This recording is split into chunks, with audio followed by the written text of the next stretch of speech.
Hi guys, today I wanted to talk to you about before surgery preparations 2 to 3 weeks out. You want to do as much as you can beforehand. Think through various scenarios of how things are going to be when you come back from the hospital.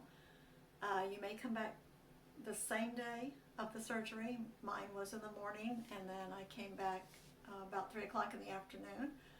You may stay overnight. I think that's pretty much the extent of it, unless there's some reason for you to stay longer. I think one night is pretty common, or coming home the same day. So you don't want to have to come home and get things ready. Do it beforehand. I've talked a little about this before, but just to go over again, you want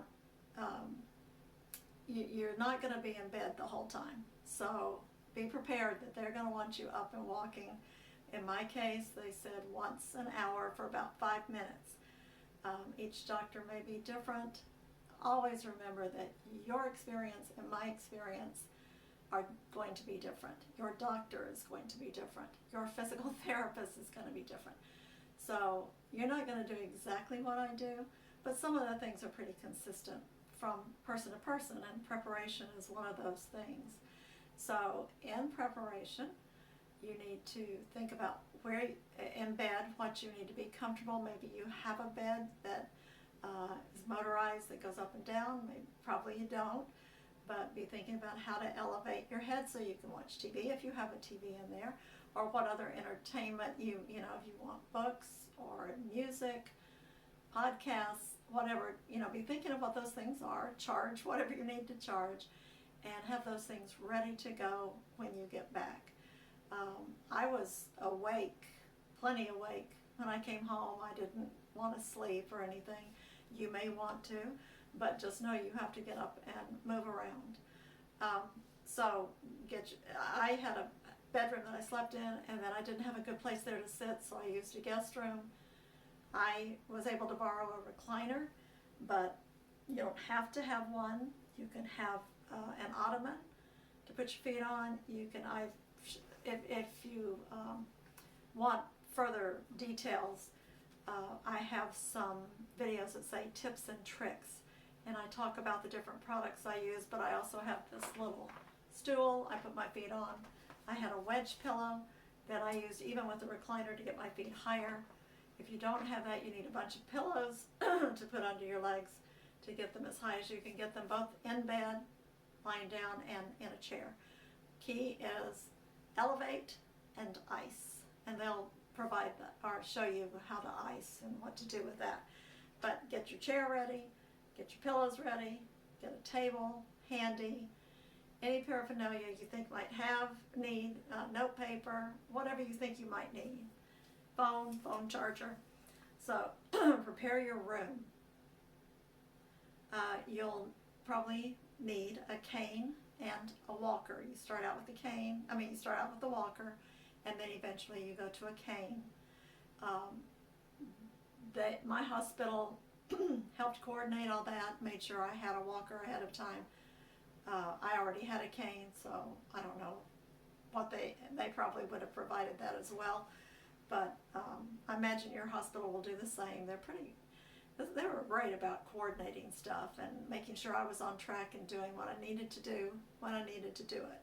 As far as paperwork, pre-admission paperwork, pre-admission testing, blood work, and so on, they really have a system for keeping you on track. At least my hospital did. You probably need a shower stool.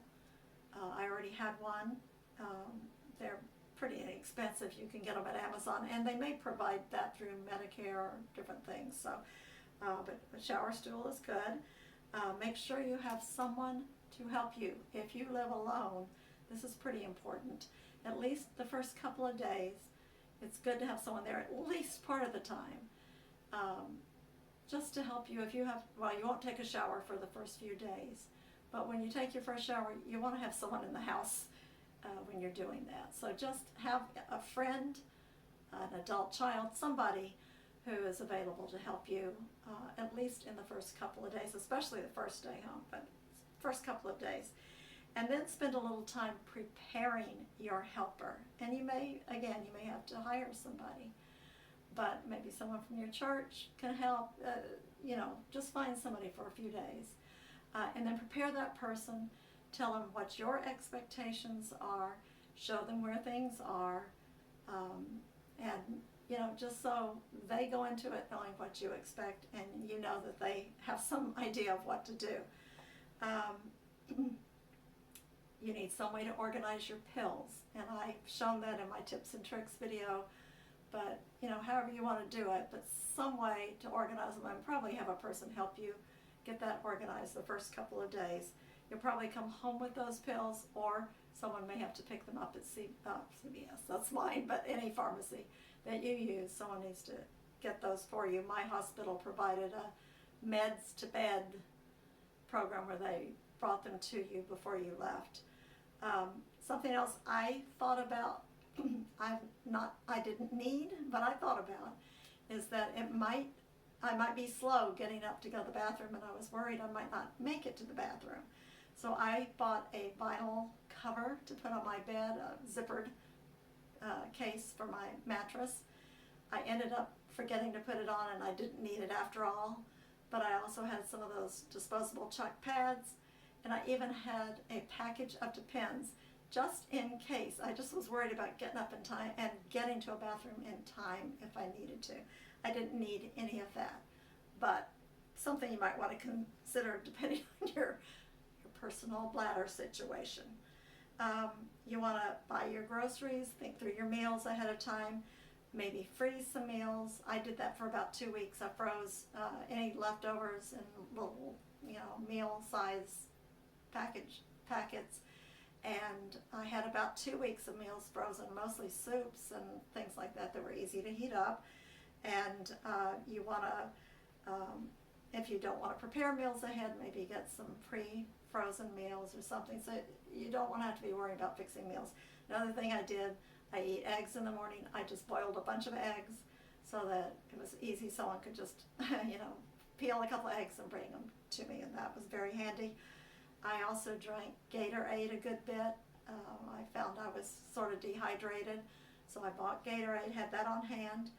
If you drink Boost or Ensure or something like that, have that handy. Or maybe you like smoothies, and you can have the fruit and the yogurt or whatever to make those, or have someone make for you.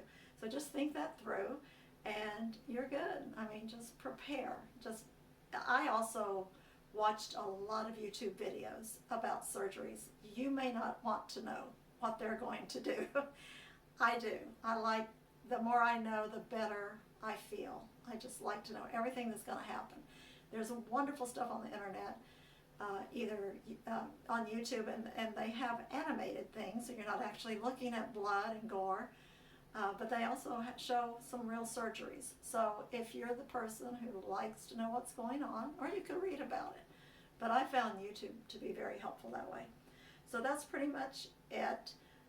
Prepare, 2 to 3 weeks out, and that's it. Good luck to you, and we'll talk on the other side. Bye.